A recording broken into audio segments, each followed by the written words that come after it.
Shalom saudara terkasih di dalam Tuhan Yesus. Kita ada di minggu yang ketiga di bulan Februari. Kita siapkan hati untuk menerima kebenaran firman. Firman Tuhan, tuntunan kehidupan orang percaya. Mari kita berdoa. Bapa, di dalam nama Tuhan Yesus, Engkau Tuhan yang baik, sangat baik, teramat baik dalam hidup umat-Mu Bapa. Kami milik-Mu, kesayangan-Mu, pilihan-Mu, dan kami akan percaya firman-Mu jawaban dalam hidup kami. Berbicaralah lewat firman-Mu yang disampaikan oleh hamba-Mu, sehingga apa yang Engkau inginkan disampaikan, sehingga umat-Mu menerimanya, meresponinya, dan sungguh-sungguh dibekali, dikuatkan, dan diteguhkan imannya. Di dalam nama Tuhan Yesus, amin. Saudara terkasih dalam Tuhan Yesus, seri khotbah surat, di mana surat ada penulis dan ada yang menerima surat tersebut yang ditujukan. Bagaimana respon seorang yang menerima surat tersebut? Dan juga dalam proses surat yang dibuatkan, tentu ada formal informal dalam bentuk konteks surat secara formal ataupun surat informal yang ditulis dengan catatan-catatan, bahkan mungkin zaman sekarang adalah konteks chatting maupun email, file-file yang dikirim, surat yang dalam bentuk file, semuanya adalah surat. Surat mengkomunikasikan hati, maksud, tujuan seseorang kepada yang ditujukan. Untuk itu saudara terkasih, di dalam Alkitab penuh dengan surat yang dimana surat dari Tuhan bagi umatnya yang ditebus olehnya, yang dikasihinya. Ketika saudara membaca Alkitab, sesungguhnya saudara sedang membaca surat Tuhan bagi kita semua, umat yang dikasihinya. Kita diciptakan, dibentuk, dipilih, dijadikan indah mulia untuk kemuliaan hormat namanya. Untuk itu saudara, kita membaca firman Tuhan tidak membaca seperti membaca komik ataupun majalah ataupun surat kabar atau berita-berita yang ada, namun kita dengan sungguh-sungguh membuka hati kita, izinkan Roh Kudus berbicara kedalaman hati kita, maksud hati, maksud sebuah surat. Yang saya sudah sampaikan juga di minggu pertama, surat yang kita belajar dari bagaimana Rasul Paulus menuliskan surat kepada Filemon tentang Onesimus, supaya menerima Onesimus. Dan di minggu yang kedua, saya menyampaikan di mana surat seorang sahabat sungguh indah, yaitu Rasul Yohanes menganggap menerima Gaius sebagai seorang sahabat yang menasehati, memberikan afirmasi, memberikan kekuatan, bahkan peringatan-peringatan untuk menjauhi dari hal-hal yang orang-orang tertentu yang tidak menjadi contoh teladan yang baik, yang menjadi pengaruh yang buruk. Saudara terkasih, surat apapun yang saat ini saudara terima dari Tuhan, ya, maupun nasihat-nasihat bijak dari hamba-hamba Tuhan yang disampaikan dikomunikasikan lewat khotbah ataupun renungan yang saudara baca, mari kita sungguh-sungguh izinkan Roh Kudus yang berkarya, sehingga kita bisa meresponinya, surat yang telah ditujukan pada kita pribadi lepas pribadi.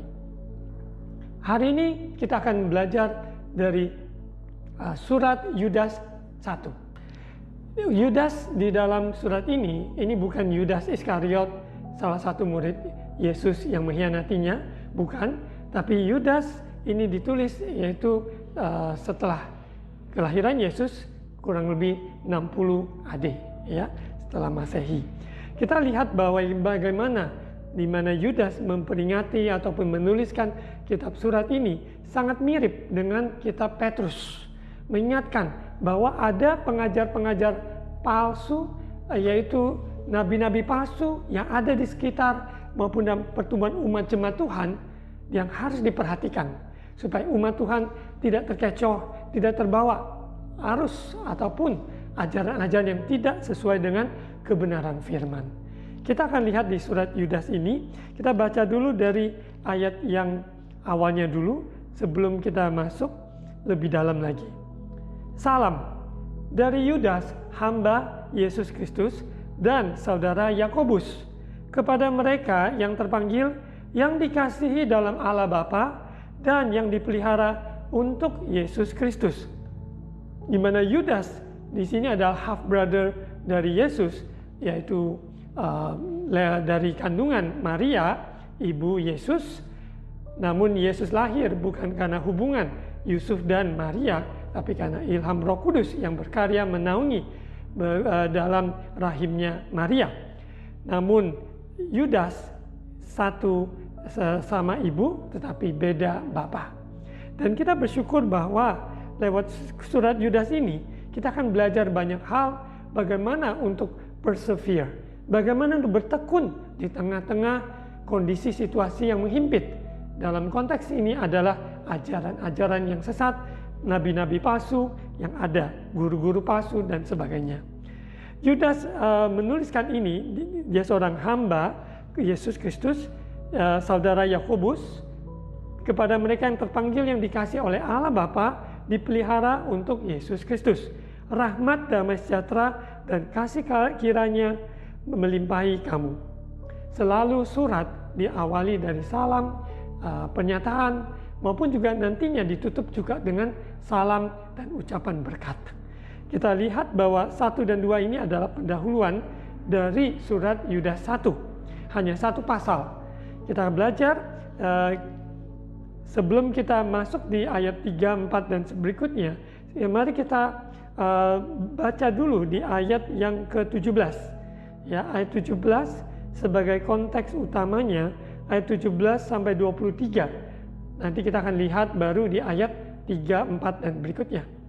Nasihat-nasihat untuk meneguhkan iman.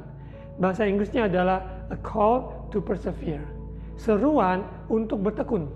Karena di dalam perjalanan hidup ini, tantangan demi tantangan iman maupun pengharapan kita, supaya tidak tergeserkan dari Injil keselamatan, kita harus bertekun di dalam ajaran, kebenaran, kasih-Nya Tuhan, sepenuhnya hidup di dalam ketaatan. Kita akan lihat nasihat ini kepada umat Tuhan yang ada, yang ditulis oleh Yudas. Ayat 17, tetapi kamu, saudara-saudaraku yang kekasih, ingatlah akan apa yang dahulu telah dikatakan kepada kamu oleh rasul-rasul Tuhan kita, Yesus Kristus. Banyak yang sudah kita dengar, banyak yang sudah kita baca, dan kita ada di zaman yang modern, kita ada Alkitab, kita banyak tulisan-tulisan renungan, maupun juga buku-buku rohani, begitu banyak hal yang sudah kita dapatkan hari-hari ini. Dan biarlah kita mengkaji ulang apa yang sudah disampaikan itu, supaya membentuk kehidupan kita sebagai umat Tuhan yang berakar kepada firman Tuhan. Setiap ajaran yang sehat tidak terlepas dari, yaitu kebenaran firman Tuhan sebagai absolut, kebenaran sepenuhnya. Ketundukan kita kepada firman Tuhan itu akan dinyatakan dalam kehidupan sehari-hari kita. Dalam setiap tindakan, keputusan yang kita ambil, itu terlihat sampai di mana kita pendudukan diri kita kepada firman Tuhan. Ayat 18, sebab mereka telah mengatakan pada kamu menjelang akhir zaman akan tampil pengejek-pengejek yang akan hidup menuruti hawa nafsu kefasikan mereka. Kita sadari bahwa peringatan itu dari zaman ke zaman waktu yang ada. Sampai saat ini kita lihat zaman yang semakin memburuk, kita lebih lagi harus tingkatkan, membangun kerohanian di atas kebenaran firman yang sesungguhnya sepenuhnya tidak dicampur-campur dengan keinginan-keinginan duniawi, keinginan daging, maupun juga hawa nafsu yang oleh kefasikan, tapi kita sungguh-sungguh mengikuti hidup di dalam kekudusan, hidup dalam takut akan Tuhan, karena karya Yesus sempurna. Orang yang hidup di dalam ketaatan, kepenundukan diri kepada firman Tuhan, yaitu dia akan sangkal diri, dia akan pikul salib, ikut Yesus setiap hari. Itu ada tertulis dalam Lukas 9 ayat 23. Setiap hari ada keputusan. Setiap hari keputusan bahwa kita sadari ada pengejek-pengejek yang senantiasa, mockers, haters, itu ada. Di zaman sosial media yang semakin kita lihat bahwa semakin tegang, haters yang ada, komen-komen yang ada yang tidak bertanggung jawab, begitu banyak yang tersebar, konten-konten yang ada. Sekalipun banyak konten yang luar biasa, tapi juga iblis tidak tinggal diam, menyebar fitnah, hoax, maupun cela, maupun mocking, dan hal-hal semua pencomo-pencomo itu ada, pengejek-pengejek itu ada. Namun kita sebagai orang yang telah ditebus oleh darah Yesus, supaya kita sungguh-sungguh ikuti jalannya Tuhan. Jalannya bisa saja sempit terlihatnya, namun adalah menuju kehidupan yang kekal. Hanya Yesus adalah jalan kebenaran dan hidup. Di dunia ada pepatah, begitu banyak jalan menuju Roma. Tapi ingat, menuju Bapa di surga hanya satu jalan. Hanya Yesus, hanya Yesus. Dunia bisa mencap bahwa kita sempit, tetapi itulah jalan yang Tuhan tunjukkan. Yesus adalah jalan kebenaran dan hidup. Dan hal-hal akhir zaman ini, pengejek-pengejek dengan hujatan-hujatannya, menyelewengkan perkataan, maupun banyak perkara yang dilontarkan. Kita sebagai orang benar tetap harus hidup dalam kekudusan, hidup di dalam kebenaran firman Tuhan. Apa yang firman Tuhan katakan, ampuni, ampuni. Firman Tuhan katakan, layani, layani. Firman Tuhan katakan, memberi, memberi. Firman Tuhan katakan, kasih, kasihi. Karena kita melakukan firman Tuhan, itu adalah kebahagiaan kita, sukacita yang Allah berikan pada kita sebagai pelaku firman Tuhan. Ayat 19, mereka yaitu pengejek-pengejek, pencemooh-pencemooh, nabi-nabi palsu, ajaran-ajaran sesat, mereka pemecah belah yang dikuasai hanya oleh keinginan-keinginan dunia ini dan yang hidup tanpa Roh Kudus. Ciri-ciri orang yang tanpa Roh Kudus, dia akan pecah belah. Dalam hal karena keinginan-keinginannya, ada agenda pribadinya menjadi ambisi dalam apa yang dilakukannya. Dan itu tidak berkenan pada Tuhan dan kita harus menjauhi hal tersebut. Kita diurapi Roh Kudus, dipenuhi Roh Kudus, kehidupan kita dituntun dalam seluruh kebenaran sehingga kita tidak terkecoh dengan pemecah belah, pencemooh dan sebagainya. Karena yang dikuasai adalah keinginan dunia, yaitu keinginan mata, hawa nafsu, keinginan daging, ya, uang, tata, pengaruh, semuanya yang dilihat, dirasakan daging ini. Itu yang dikejar. Namun orang benar hidup oleh iman. Kita hidup bukan dari roti saja, tapi dari perkataan firman Tuhan. Itu yang jauh lebih berharga dari apapun yang ada di dunia ini. Sekalipun kita membutuhkan uang, tapi kita bukan hamba uang. Kita adalah hamba Kristus, hamba Tuhan, tunduk pada kebenaran firman-Nya. Sehingga uang bukan segala-galanya. Uang bisa dipakai sebagai alat, namun uang bukan segala-galanya dalam hidup orang percaya. Saudara lihat di ayat 20, akan tetapi kamu, saudara-saudaraku yang kekasih, bangunlah dirimu sendiri di atas dasar imanmu yang paling suci dan berdoalah dalam Roh Kudus. Kehidupan orang percaya, sebelum kita membangun orang lain, kita harus membangun diri sendiri. Gak mungkin kita bisa mengajar orang lain kalau kita tidak melakukan firman itu. Kita harus menjadi pelaku firman Tuhan, sehingga kita juga dilengkapi untuk sebagai saksi, menjadi saksi untuk membawa jiwa-jiwa, memuridkan jiwa-jiwa. Kalau kita sendiri juga adalah seorang murid. Seorang murid berarti belajar, seorang murid berarti kita mau dengar-dengaran, seorang murid kita perhatikan apa yang Tuhan Yesus Kristus ajarkan pada kita. Kita lihat bahwa membangun diri sendiri tentu bangun dalam hal berdoa.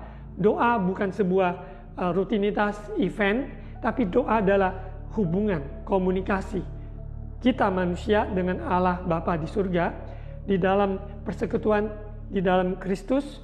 Allah Roh Kudus mengurapi kita, hubungan Bapa dan anak. Kita sadari bahwa diri kita miliknya, telah ditebus oleh darahnya. Kita bangun dalam doa, kita bangun mezbah pujian, penyembahan, sebelum melakukan semua tugas aktivitas apapun, bangun mezbah pagi, ya, maupun sepanjang hari, baik siang ataupun malam, waktu kita bisa atur, karena waktu Tuhan yang berikan. Setiap orang mendapatkan 24 jam. Kita yang memilih bagaimana mengisi waktu tersebut. Tuhan sudah berikan kepada kita 24 jam untuk kita pakai dengan bijaksana, memprioritaskan yang utama dari segalanya.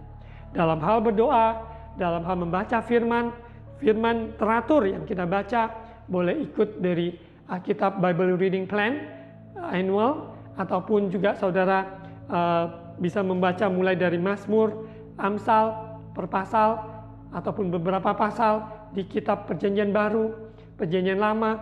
Semuanya bisa, saat ini banyak pilihan.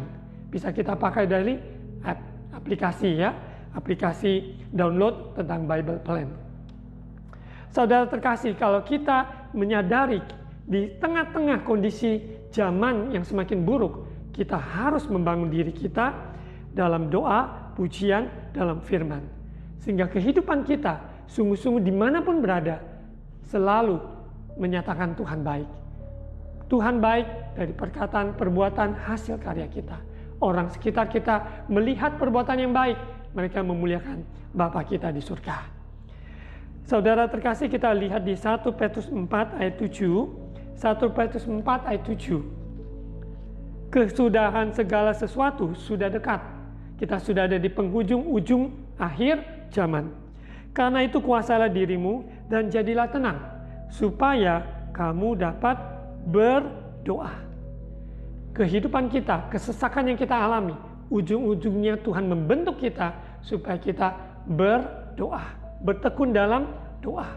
Karena doa yang disampaikan yaitu doa yang hidup, bukan doa yang mati menjadi komat kamit dan membosankan, kering, tapi doa adalah hubungan dengan Tuhan, kehidupan roh kita hidup, dan ada api Roh Kudus membakar semangat, kerinduan untuk menyembah, memuji Dia. Kesudahan segala sesuatu sudah dekat, kuasai dirimu. Hal yang tidak perlu kita terjun atau libatkan diri, kita jauhi. Kita utamakan yang utama. Dalam kehidupan kita ada tanggung jawab sebagai orang tua, sebagai suami, sebagai istri, maupun yang masih kuliah, sekolah, punya tanggung jawab. Utamakanlah Tuhan dalam segala apapun keberadaan kita. Ya, di tengah-tengah kesibukan yang ada, selalu Yesus yang menjadi pedoman hidup kita. Kebenarannya yang menjadi andalan kita. Roh Kudus yang menghibur dan menguatkan.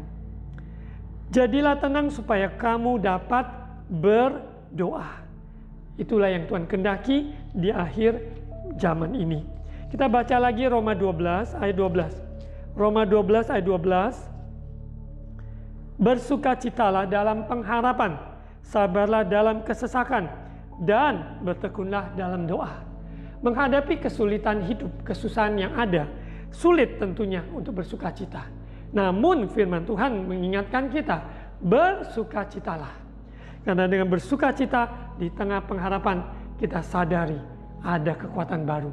Orang bersukacita dalam pengharapan, dia akan melihat titik terang, semakin terang, dan menjadi wujud nyata. Apa yang Tuhan katakan, itu yang kita pegang. Bersukacita dalam pengharapan dan sabar dalam kesesakan. Pergumulan yang saudara alami belum selesai 1 bulan, 1 tahun, 2 tahun. Tetaplah berdoa, tetaplah percaya, tetaplah berharap, tetaplah melangkah, tetaplah berseru pada nama Tuhan, tetaplah memproklamirkan kebaikan Tuhan, tetap bersaksi, tetap jadi saksi. Dan ujungnya adalah supaya kita bertekun dalam doa. Hari-hari ini kita menghadapi kenyataan bahwa menghadapi sakit penyakit, keuangan, konflik, rumah tangga, keluarga, dalam pelayanan, dalam pekerjaan, maupun di lingkungan yang ada. Namun ingat, Yesus Raja Damai. Dia Shalom turun atas kita. Ada sukacita, ada damai sejahtera yang melampaui segala akal. Pelihara hati pikiran saudara dan saya di dalam Kristus Yesus Tuhan. Kita kembali ke Yudas. Surat Yudas 1. Fokus di ayat 17-23 ini sangat luar biasa, supaya kita membangun diri kita dan di atas dasar yang paling, imanmu yang paling suci.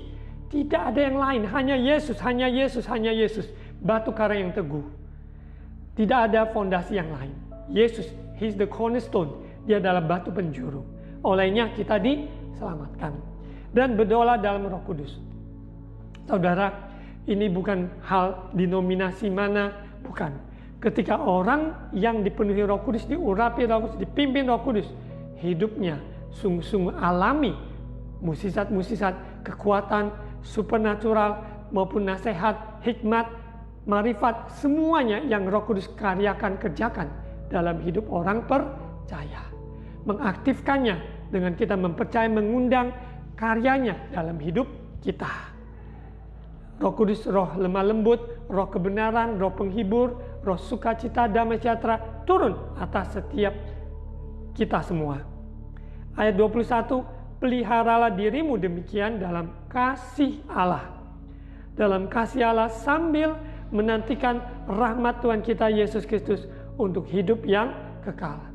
Hari-hari ini kita sadari bahwa kasih semakin pudar, ya, hubungan satu dengan yang lain renggang, retak, dan sebagainya, saling menyakiti, luka yang belum terbebat, namun ada luka baru lagi, dan semakin dalam, semakin dalam. Tapi izinkanlah bila firman Tuhan yang disampaikan hari ini, Tuhan Yesus membebat luka hati saudara. Dia merawat meluka, bebat hati saudara, dipulihkan menjadi hati yang baru. Hati yang mencintai firman, hati yang mencintai sesamanya, hati yang sungguh-sungguh rela melakukan kehendak Tuhan di penghujung akhir zaman ini. Saudara terkasih, waktu belum terlambat. Mari kita bangkit, bangun diri kita dalam mezbah, doa, penyembahan dalam kehidupan, membangun keluarga kita, membangun orang lain, tetangga, lingkungan kita, dimanapun kita berada, yaitu kasih Allah yang membungkus semuanya. Orang yang hidup dalam kasih Allah menantikan rahmat Tuhan kita sadari di bumi seperti di surga.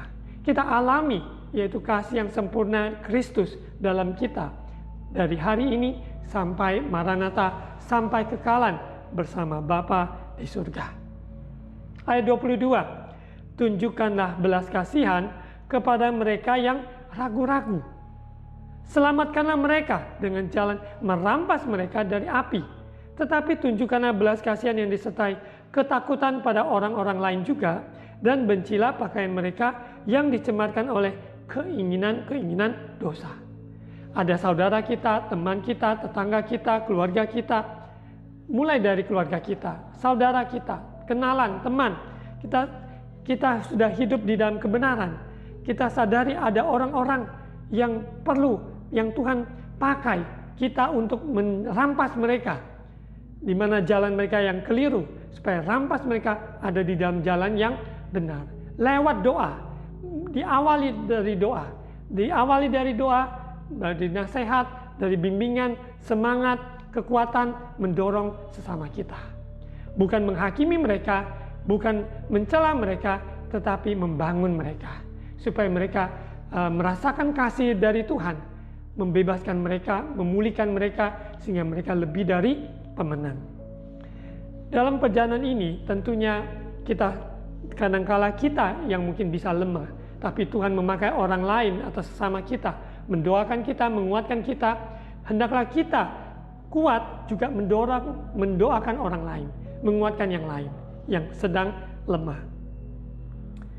Kita lihat di ayat yang ke-24 dan 25. Bagi Dia yang berkuasa menjaga supaya jangan kamu tersandung, dan yang membawa kamu dengan tak menoda dan penuh kegembiraan di hadapan kemuliaannya. Karena nantinya kita akan lihat di ayat-ayat mula bagaimana Yudas memberi nasihat, ingatkan ada nabi-nabi, pengajar-pengajar palsu yang tersebar, yang ada, yang menjerat orang-orang percaya yang lemah imannya. Namun kita sebagai orang yang berakar pada kebenaran, kita jangan tersandung, tapi kita sungguh-sungguh hidup dalam sukacita, kegembiraan di hadapan kemuliaannya, tak bercacat, tak bernoda, karena kekudusan Tuhan yang memenuhi kehidupan kita. Allah yang Esa, Juru Selamat kita oleh Yesus Kristus Tuhan kita, bagi Dia adalah kemuliaan, kebesaran, kekuatan, dan kuasa sebelum segala abad, dan sekarang dan sampai selama-lamanya. Amin. Ini surat yang sungguh indah. Kita membaca memang dari fokus utama di ayat yang ke-17 sampai ke 23 sebagai konteks utama kita.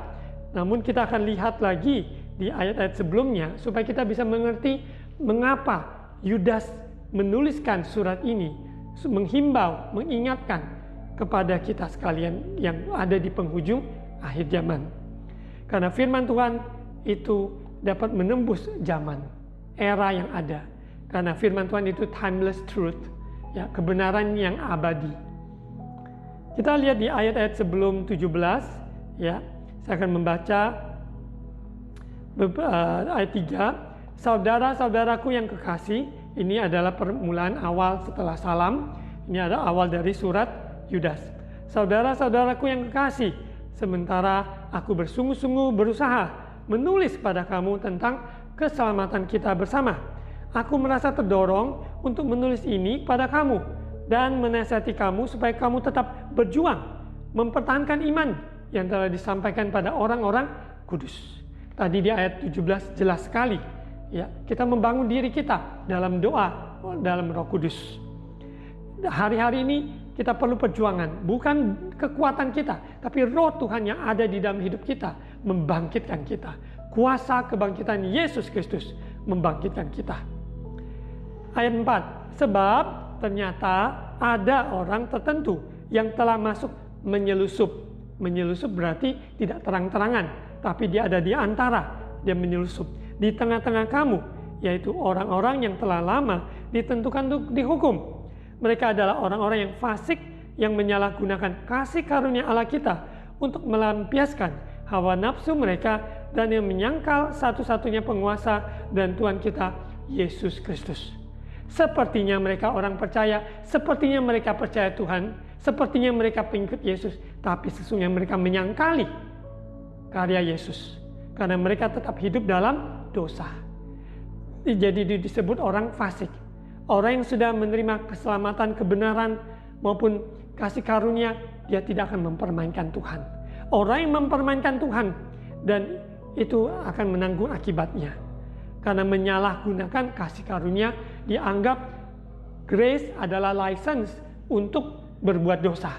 Padahal kasih karunia Tuhan adalah jalan untuk menginsafkan kita, untuk kebaikan Tuhan itu membawa kita kepada pertobatan.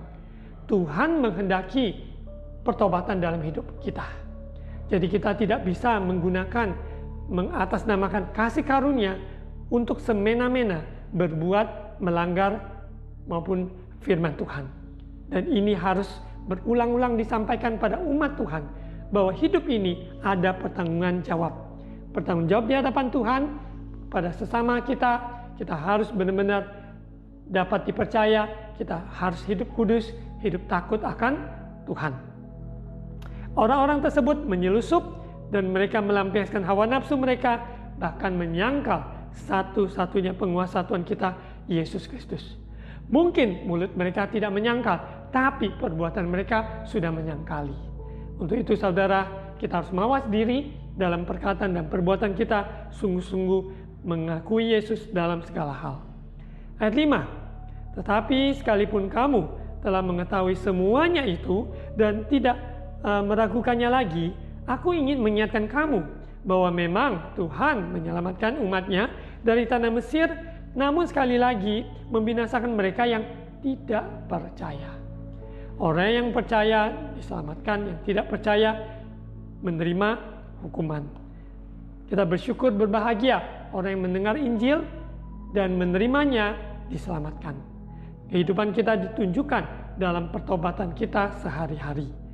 Ayat 6, dan bahwa ia menahan malaikat-malaikat yang tidak taat pada batas-batas kekuasaan mereka, tapi yang meninggalkan tempat kediaman mereka dengan belenggu abadi di dalam dunia kekelaman sampai penghakiman pada hari besar.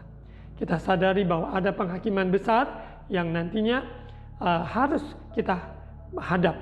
Ya, untuk itu kita saat ini sungguh-sungguh harus hidup benar, hidup kudus, hidup berkenan. Sama seperti Sodom dan Gomora dikatakan di ayat 7, dan kota-kota sekitarnya yang dengan cara yang sama melakukan percabulan dan mengejar kepuasan-kepuasan yang tak wajar, telah menanggung siksaan api kekal sebagai peringatan kepada semua orang. Jadi hukuman-hukuman tersebut itu nyata. Sebagai hamba Tuhan, kita memberitakan Injil, tidak memberitakan sepotong hal yang indah, tapi harus menyatakan bahwa ada namanya hukuman kekal bagi orang yang tidak bertobat, bagi orang yang tidak percaya, yang mengikuti hawa nafsunya. Untuk itu saudara, kita harus sungguh-sungguh serius dalam iman kita. Kalau kita katakan kita orang percaya, tunjukkan bahwa kita adalah seorang percaya. Tidak bisa mulut kata percaya, tapi kehidupannya bertolak belakang dengan kebenaran yang kita katakan percaya, namun sesungguhnya menyangkali. Ayat 8. Namun demikian, orang-orang yang bermimpi-mimpian ini juga mencemarkan tubuh mereka. Jadi mereka hidup dalam kefasikan, hawa nafsu, mencemarkan tubuh mereka, menghina kekuasaan Allah, serta menghujat yang semua yang mulia di sorga. Orang-orang seperti ini masa bodoh dengan nasihat, kebenaran, teguran, bimbingan, masa bodoh dengan kebenaran, bahkan menghujat hal-hal yang mulia, menghujat apa yang Tuhan sudah kerjakan. Dan ini adalah karya iblis, di mana orang tersebut tunduk, menundukkan diri, menyerahkan dirinya sebagai agen kejahatan. Ayat 9, tetapi penghulu malaikat Mikael ketika dalam suatu perselisihan bertengkar dengan iblis mengenai mayat Musa, tidak berani menghakimi iblis itu dengan kata ada hujatan, tapi berkata, kiranya Tuhan menghardik engkau. Akan tetapi mereka, orang-orang yang mengikuti hawa nafsu kefasikannya, akan tetapi mereka menghujat segala sesuatu yang tidak mereka ketahui, dan justru apa yang mereka ketahui dengan nalurinya seperti binatang yang tidak berakal. Itulah yang mengakibatkan kebinasaan mereka. Kita lihat kejahatan-kejahatan yang kita dengar sana sini, itu semakin kejahatan-kejahatan yang benar-benar tidak masuk akal, yang sepertinya bagaimana mungkin, bagaimana bisa tega. Namun itu yang terjadi, kekerasan yang ada maupun di dalam rumah tangga, di dalam komunitas, ya. Kita bersyukur ya, kita di dalam negara Indonesia oleh kasih karunia Tuhan, baik hukum-hukum yang ada, baik norma-norma sosial yang ada, maupun Pancasila, kita bersyukur Tuhan yang melindungi kita umat percaya supaya tetap bisa mempertahankan iman kita di tengah-tengah dunia yang sangat begitu rusak. Dan kita tetap mendoakan berkat buat Indonesia, doa buat dunia, bangsa-bangsa, ya, supaya mengenal Tuhan Yesus Kristus. Dia adalah Allah yang kekal, Allah yang hidup. Ayat 11. Celakalah mereka karena mereka mengikuti jalan yang ditempuh Kain. Kita ingat Kain itu membunuh Habel adiknya. Iri, dia tidak dapat mempersembahkan yang terbaik dan dia membunuh adiknya. Kain, dan karena mereka oleh sebab upah menceburkan diri ke dalam kesesatan Bileam. Bileam ya mau disogok dengan uang, dia mau mengutuki bangsa Israel ya dengan keinginan akan uang. Tadi Kain adalah iri dan juga membunuh, dan kalau Bileam keinginan akan uang. Dan mereka binasa karena kedurhakaan seperti Korah, rebellion, yaitu pemberontakan. 3 hal ini mewarnai di akhir zaman yang sangat kental sekali. Iri yang akibatnya pembunuhan, dan uang menghalalkan segala cara, dan yang ketiga adalah pemberontakan. Pemberontakan terhadap kebenaran, pemberontakan di dalam keluarga, dalam kota, di mana mencari huru-hara, ya, mencari keributan. Jadi 3 hal ini, Kain, Bileam, dan Korah. Mereka inilah noda dalam perjamuan kasihmu, di mana mereka tidak malu melahap dan hanya mementingkan dirinya sendiri. Mereka bagaikan awan yang tak berair yang berlalu ditiup angin. Mereka bagaikan pohon-pohon yang dalam musim gugur tidak menghasilkan buah, pohon-pohon yang terbantun dengan akar-akarnya dan yang mati sama sekali. Orang-orang yang terjerat maupun terhanyut dengan ajaran seperti ini, dengan keinginan hawa nafsu kefasikan yang diikuti, uang maupun juga pemberontakan dan juga iri hati yang menuju pada pembunuhan, maka dia mati dalam kehidupannya sekalipun secara fisik mungkin masih ada, tapi dia sesungguhnya mati.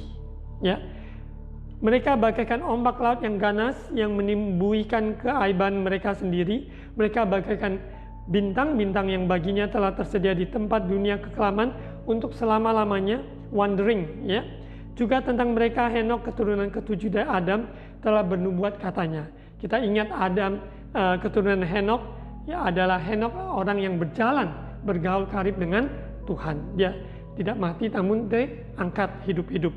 Sesungguhnya Tuhan datang dengan beribu-ribu orang kudusnya, hendak menghakimi semua orang dan menjatuhkan hukuman atas orang-orang fasik karena semua perbuatan fasik yang mereka lakukan dan karena semua kata-kata nista yang diucapkan orang-orang berdosa yang fasik itu terhadap Tuhan. Kita hampiri Tuhan, hati rela rendahkan hati, mulut Tuhan kuduskan, tangan yang kudus, hati kudus, perbuatan, pikiran, semuanya Allah itu kudus. Hendaklah kita kudus. Kudus karena karya Yesus yang kita percaya dan pertobatan sejati ini, kehidupan kita diubahkan, ditransformasi hari demi hari, kehidupan kita terus diubahkan. Ayat 16, mereka itu orang-orang yang menggerutu, mengeluh tentang nasibnya, hidup menuruti hawa nafsunya, tapi mulut mereka mengeluarkan perkataan-perkataan yang bukan-bukan. Mereka menjilat orang untuk mendapat keuntungan. Itulah kondisi keadaan di akhir zaman, di mana pengajaran yang ada, yang sesat, yang tidak sesuai kebenaran, sehingga umat Tuhan yang tidak berakar pada firman, yang terbawa dengan hawa nafsu keinginan dunia, maka tidak ada pertumbuhan, maka mati rohani. Untuk itu saudara, seperti pesan awal tadi di ayat 17, saudara bisa membaca ulang ayat 17 sampai ayat 23. Marilah kita membangun diri kita semakin hari semakin mendekat kepada Tuhan, maupun kita akan menghampiri sebentar akan menyambut Paskah di bulan April. Kita ada doa puasa 40 hari yang akan dimulai tanggal 28 Februari. Bagi saudara yang ingin bergabung, mengalami terobosan, mendekatkan diri pada Tuhan lewat doa dan puasa, dapat menghubungi nomor telepon nanti akan ditayangkan di akhir dalam YouTube ini. Mari kita berdoa. Terima kasih Bapa atas kebenaran firman Tuhan. Engkau materaikan dalam hidup kami supaya kami sungguh-sungguh berjaga-jaga dan berdoa dalam hubungan kami dan Engkau menjadi utama dalam hidup kami, dalam mesbah pujian penyembahan. Firman Tuhan menjadi pegangan tuntunan kami mengambil keputusan, bersikap dalam membangun keluarga, persekutuan, pekerjaan, pelayanan. Tuhan campur tangan. Bagi yang mengalami kesusahan, Tuhan memberikan kelepasan, pertolongan dalam nama Yesus. Maupun juga bimbang, khawatir, mengambil keputusan, Tuhan berikan kebenaran, tuntunan, arahan, supaya mengambil keputusan yang bijak sesuai firman-Mu. Terima kasih Bapa, terima kasih Tuhan, mengatakan firman-Mu dalam hidup kami, bahwa kami lebih mendekat kepadamu di penghujung akhir zaman ini, dan bahkan kami akan menyambut Paskah. Kami ambil bagian doa puasa 40 hari yang akan dimulai tanggal 28 Februari, supaya kami terlibat untuk mengangkat kehidupan doa, membangun diri, yaitu berdoa. Terima kasih Bapa, berkati bangsa negara kami Indonesia, pemerintah kami, berikan juga pemilihan presiden tahun depan berjalan dengan baik, tertib, dengan takut akan Tuhan. Gereja-gereja Tuhan ikat dengan tali kasih-Mu. Engkaulah kepala gereja, kami adalah tubuh-Mu. Terima kasih Bapa. Saat ini saudara terkasih, angkat kedua tangan untuk terima ucapan berkat imam. Tuhan memberkati engkau dan melindungi engkau. Tuhan menyinari engkau dengan wajah-Nya dan memberi engkau kasih karunia. Tuhan menghadapkan wajah-Nya padamu dan memberi engkau damai sejahtera. Saudara, terimalah berkat kasih karunia dari Allah Bapa, cinta kasih dari Tuhan Yesus, persekutuan Allah Roh Kudus menyertai kita sekalian hari ini sampai Maranatha, Yesus datang kembali. Di dalam nama Tuhan Yesus. Amin. Saudara dapat lihat di screen poster, yaitu gerakan doa puasa 40 hari. Saudara dapat mendaftarnya lewat nomor WA yang tertera. Tuhan Yesus memberkati.